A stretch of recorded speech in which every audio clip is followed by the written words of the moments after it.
Jalaun Orai Jhansi division में 9 साल से एक ही जगह पर तैनात जेई की कहानी जो ट्रांसफर पॉलिसी को मजाक बनाकर रख दिया है।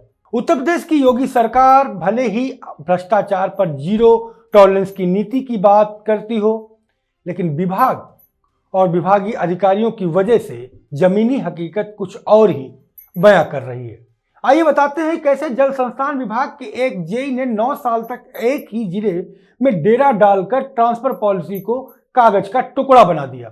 ऐसा कागज का टुकड़ा जो केवल इधर से उधर चलता तो है, लेकिन परिणाम उसका डस्टबिन में होता है।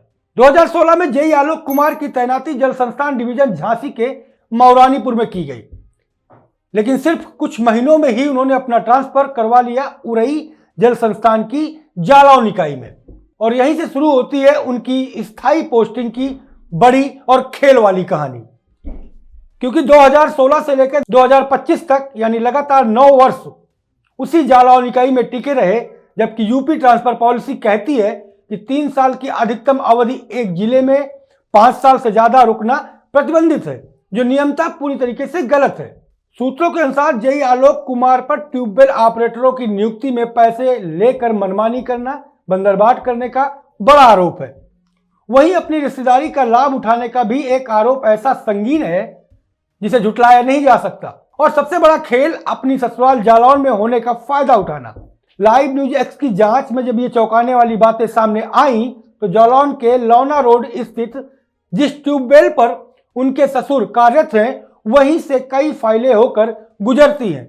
यानी कि रिश्तेदारी, पोस्टिंग और फायदे का पूरा चक्र बनाकर जेई साहब ने मजे ही मजे लूटे हैं और लगातार लूट रहे हैं। सूत्र के अनुसार 16 मई 2025 मतलब 2025 को झांसी डिवीजन के तत्कालीन महाप्रबंधक ने जेई आलोक कुमार का ट्रांसफर ललितपुर कर दिया। लेकिन मजे और दबदबे का खेल तो यह है कि उन्होंने ललितपुर जाकर ज्वाइनिंग ही नहीं की, और तो और मेडिकल का बहाना बनाकर 1 माह की पूरी छुट्टी ले ली, और विभागीय मिलीभगत ने इस मेडिकल की सुध नहीं ली। इस बीच झांसी में नए महाप्रबंधक की नियुक्ति होती है और फाइलों के अंदर ही अंदर मैनेजमेंट हो गया। 3 जुलाई 2025 को उनका ट्रांसफर दोबारा रुकवा दिया गया और उन्हें फिर से जालौन पोस्ट कर दिया गया। लाइव न्यूज एक्स के पास दोनों लेटर ट्रांसफर और संशोधित ट्रांसफर दोनों मौजूद हैं। अब सवाल यह उठता है कि एक जेई 9 साल तक एक ही जिले में कैसे रह सकता है, जब नियम ही नहीं अपनी पोस्टिंग को स्थायी बना ले। तो यह सिर्फ एक मामला नहीं, पूरे सिस्टम पर एक बड़ा सवाल उठता है। क्या मुख्यमंत्री योगी आदित्यनाथ की जीरो टॉलरेंस नीति के खिलाफ सीधी ये चुनौती है? क्या यह नीति कागजों तक ही सीमित है? तमाम ऐसे सवाल हैं जो केवल जालौन उरई में ही नहीं, प्रदेश के कई जनपदों में तैर रहे हैं। क्या ट्रांसफर पोस्टिंग को पैसे और पैठ वाले अफसर खुद की जागीर समझ बैठे हैं? क्या 9 साल में किसी अधिकारी की जवाबदेही तय नहीं होती? क्यों जालौन इकाई एक जेई के लिए परमानेंट कैंप बन गई है? क्या विभागीय अधिकारियों को यह सब नहीं पता? अगर पता है तो आंख में पट्टी क्यों बांधी गई?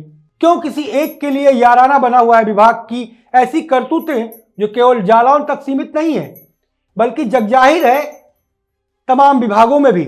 अब देखना होगा कि क्या जेई आलोक कुमार पर इनकी मनमानी का कोई कार्रवाई होगी, या फिर 9 वर्षों से चली आ रही विभागीय कैंसर की बीमारी का इलाज नहीं होगा और जेई आलोक कुमार ऐसे ही बिंदास नौकरी करते हुए अपना समय काटते रहेंगे, कभी मेडिकल के नाम पर, कभी अन्य छुट्टियों के नाम पर, और कभी सरकारी तमाम अवकाश के नाम पर।